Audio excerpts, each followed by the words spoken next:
আসসালামু আলাইকুম। আজকের ভিডিওতে আপনাদের সাথে হাতের কাজের কামিজ ডিজাইন নিয়ে চলে এসেছি। আজকের এই ভিডিওতে আমি আপনাদেরকে দেখাবো কিভাবে মিরর ওয়ার্ক করতে হয় এবং জামার মধ্যে কিভাবে খুব সহজেই আপনারা ড্রয়িং করে নিতে পারেন তারও একটি টেকনিক আজকে আপনাদের সাথে শেয়ার করব। এই টেকনিকটা ফলো করার জন্য আমাদের একটা কাঁচের টুকরা লাগবে। তো এখানে যে কাঁচের টুকরাটা দেখতে পাচ্ছেন, এটা আমি আমার প্র্যাকটিক্যাল খাতা তৈরি করার জন্য সংগ্রহ করেছিলাম অনেক আগে। তো যত্ন সহকারে রেখে দিয়েছি, এটা মাঝে মাঝে কাজে লাগে।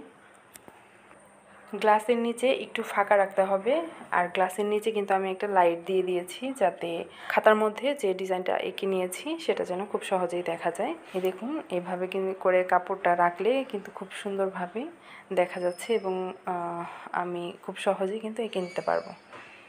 তো আমি এক হাতে ভিডিও করছি, যার কারণে আমি এঁকে দেখাতে পারছি না। তো আমি অফ ক্যামেরাতে ডিজাইনটা এঁকে নিয়েছি। এবার আমি ডিজাইনটা কিভাবে করলাম সেটাই আপনাদের সাথে শেয়ার করছি। প্রথমে আপনাদেরকে আমি এই জিনিসটা করে দেখাবো।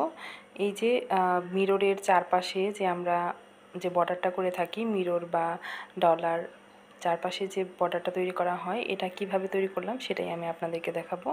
এটা কিন্তু অনেকভাবেই তৈরি করে নেওয়া যায়, এটা আমি এক্সট্রাভাবে তৈরি করেছি। এভাবে তৈরি করে নিলে কিন্তু খুবই সুন্দর দেখা যায়। দেখুন, এই ডলারের মাপ অনুযায়ী আমি একটা কলম নিয়েছি। ডলারের থেকে একটু ছোট সাইজের কলমের সাইজটা একটু চিকন হতে হবে ডলারের থেকে। তো এখানে আমি চারটার মতো প্যাচ দিয়ে নিয়েছি, 3টা 4টা আপনাদের ইচ্ছা মতো, 5টা যে যতটুকু মোটা করতে চান। এরপর হচ্ছে এই যে এভাবে করে বাটন হোল স্টিচ যে রয়েছে, বোতাম ঘর সেলাই করে থাকি আমরা যেভাবে, সেভাবে করে সেলাইগুলো দিয়ে নিতে হবে। তো একটা সেলাই দিয়ে আমি এরকম লক করে দিয়েছি। এই যে এবার কলমের ভেতর থেকে এটাকে বের করে নিয়ে এসে তারপর এভাবে করে সেলাই করে দিতে হবে, বোতাম ঘর যেভাবে সেলাই করে থাকি সেভাবে। খুবই সহজ, আর এইভাবে ডলারগুলো লাগালে কিন্তু দেখতে অনেক সুন্দর লাগে। এছাড়াও অনেকভাবে জামার মধ্যে ডলার লাগানো যায়। আমার চ্যানেলে অনেকগুলো নিয়ম দেওয়া আছে, আপনারা চাইলে আমার চ্যানেলটি ভিজিট করতে পারেন। তো এভাবে করেই এই পুরো লাইনটা বাটন হোল স্টিচ দিয়ে ভরাট করে নিতে হবে। তো পুরো অংশটা এভাবে সেলাই করে নেওয়ার পর প্রথমে যে সেলাইটা দিয়েছিলাম সেটার মধ্যে এভাবে লক করে দিতে হবে। ব্যাস, এবার সুতাটাকে মাঝখানের দিকে নিয়ে এই যে সুইয়ের মাধ্যমে এই সুতাটাকে একটু মাঝখানের দিকে নিয়ে তারপর কেটে দিলেই হয়ে যাবে। একই নিয়মে আমি অনেকগুলো তৈরি করে নিয়েছি। হাতের কাজের এই জামাটা তৈরি করছি আমি আমার মায়ের জন্য। আমার মাও খুব ভালো কাজ পারে, তার কাছ থেকেই আমার কাজ শেখা। ছোটোবেলায় অনেক জামা তৈরি করে দিয়েছে আমার আম্মা।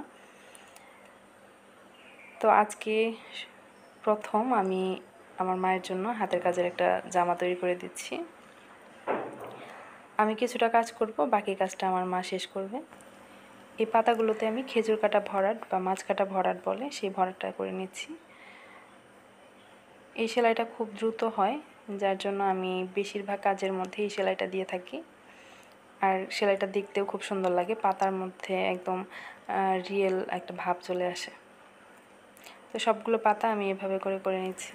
পরের সার্কেলটা আমি ডাল ফোর দিয়ে করে নিচ্ছি, অনেকে এটাকে পিস ফোর বলে থাকে। এবার মাঝখানে ওই ডলারের যে বর্ডার এটা লাগানোর পালা। প্রথমে যে এক সাইডে একটু করে লাগিয়ে নিচ্ছি। তো এভাবে করে অর্ধেকটা লাগানোর পর তারপর হচ্ছে মাঝখানে ডলারটা বসিয়ে সম্পূর্ণটা এভাবে করে লাগিয়ে নেব। জামার মাঝে আমি এরকম ছোট ছোট করে ফুলগুলো দিয়েছি, আর নিচের অংশটাতে কাগজে যে ডিজাইনটা করা দেখেছিলেন সেটা আমি নিচের অংশটাতে করব। গলার অংশটাতে এরকম ক্রস দিয়ে একটা লাইন করে নিচ্ছি। জামার গলাটা গোল, আর আমি মাঝখানের দিকটাতে একটু এরকম করে ভি গলা দিয়েছি, ভি গলার মতো করে ডিজাইন করে নিয়েছি। আর এই যে নিচের অংশে এই কাজগুলো আপনারা দেখেই বুঝতে পারছেন কোনটা কোন সেলাই দেওয়া হয়েছে, এই জন্য আমি নতুন করে আর দেখাইনি। আমি এই পাতার ডিজাইনটা দেখিয়ে দিচ্ছি, কারণ এটা আমার মনে হয়েছে যে এটা দেখানোটা জরুরি। এই পাতাটা ইদানিং অনেক ডিজাইনের মধ্যে দেখতে পাই।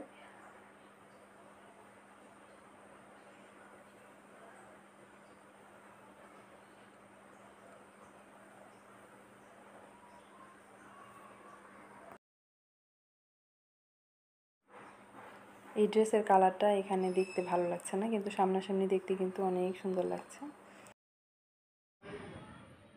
ড্রেসটা পুরো কমপ্লিট করে নিয়েছি। রাতের বেলা ভিডিওটি করা হয়েছে, দিনের আলোতে ভিডিও করতে পারলে দেখতে আরও বেশি সুন্দর লাগতো। মাঝখানে মাঝখানে আরেকটু কাজ বাকি আছে, এখানে ছোট ছোট করে ওই ডলারগুলো বসাবো, তাহলে ড্রেসটা আরেকটু গর্জিয়াস হবে। আজকের মতো এখানেই বিদায় নিচ্ছি। ভিডিওটি ভালো লাগলে লাইক কমেন্ট শেয়ার করে চ্যানেলটি সাবস্ক্রাইব করে আমার পাশেই থাকবেন। আল্লাহ হাফেজ।